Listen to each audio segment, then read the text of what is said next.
Uno de estos casos, el de Trump versus CASA, se refiere a CASA, que es una agrupación que ellos abogan por los derechos de los migrantes.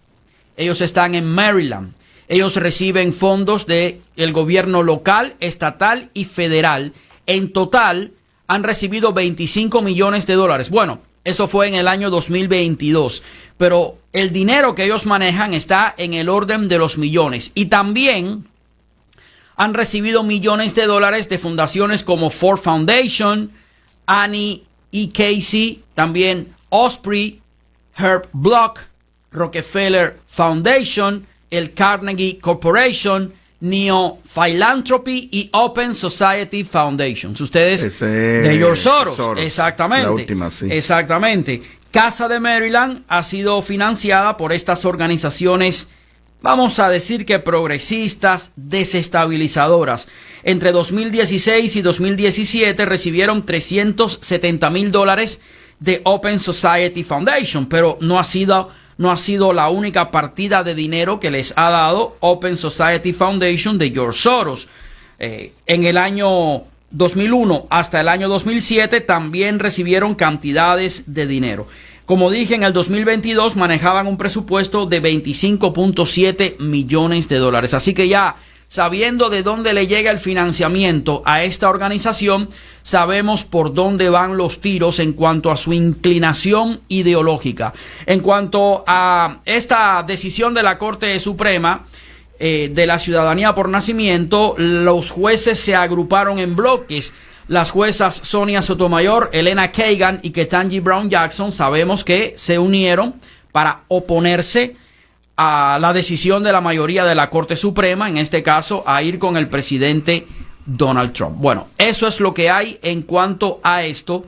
Hay otro caso de la Corte Suprema que a mí me llamó mucho la atención y tiene que ver con que ahora la literatura LGBT es opcional y no obligatoria. ¿Tu comentario sobre eso? Sí, mira, esto claramente era una violación de la patria potestad, ¿no? De la patria potestad, mejor dicho, sí. ¿No? Es así. Sí. De la patria potestad de los padres. El estado de Maryland, y yo personalmente, Jorge, en este caso recibí llamadas de personas, un pastor en particular que me estaba contando este caso antes que fue apelado a la Corte Suprema.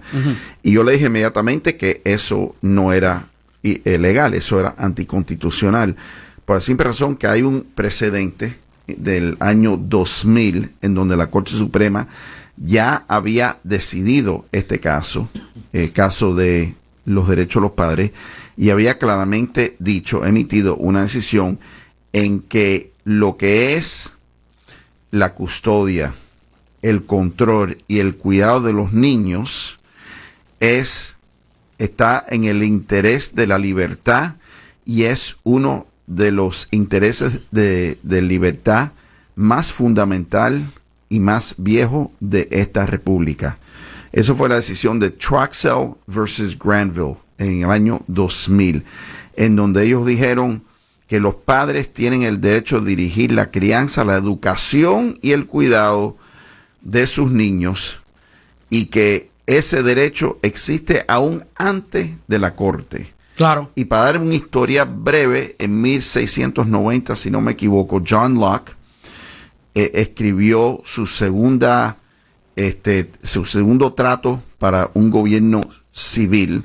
Y digo John Locke porque John Locke fue uno de los escritores, filósofos en cual los padres de la patria leyeron, referieron y dependieron para crear la Constitución. Y John Locke dijo que en una república, un gobierno civil, la potestad de los padres era fundamental para los intereses de la libertad, que era un derecho fundamental.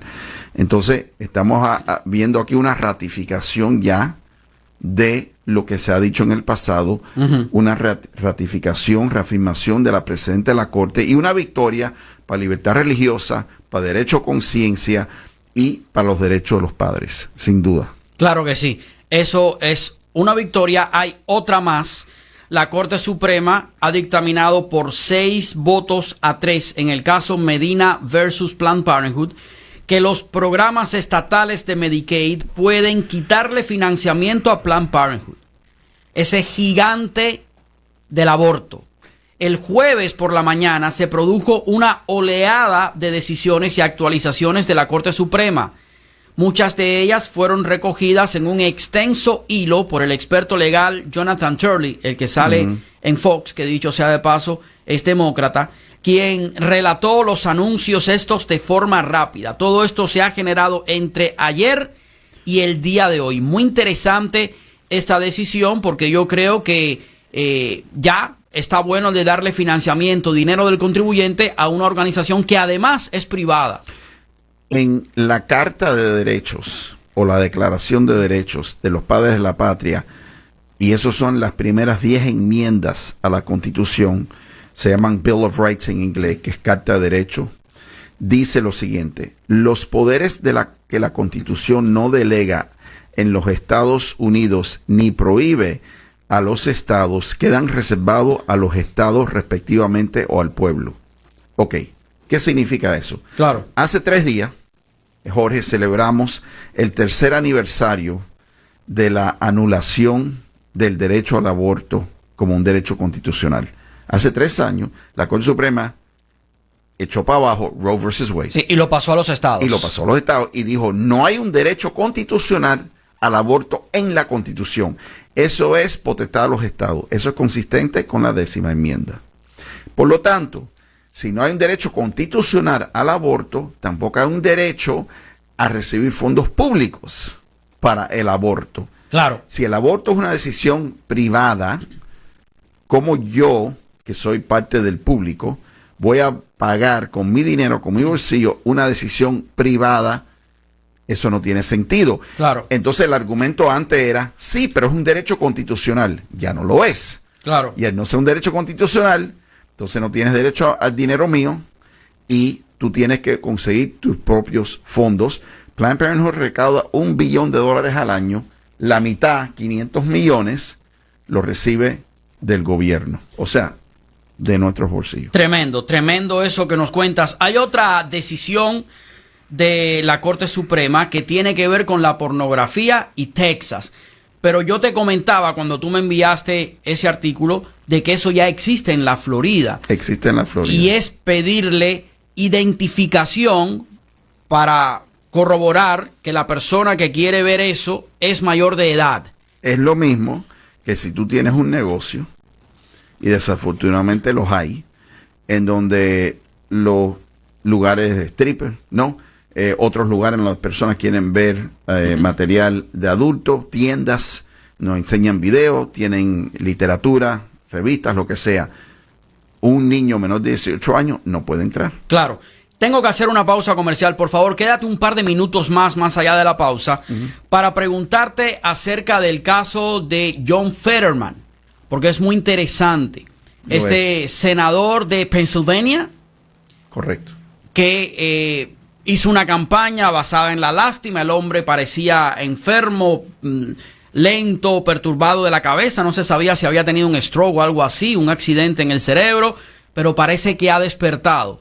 Y la historia es que los propios compañeros de partido le están buscando un rival para sacar del camino a John Fetterman. ¿Por qué quieren sacar a John Fetterman? Quédese conmigo y se va a enterar de este, no chisme político, sino análisis político, que es otra cosa.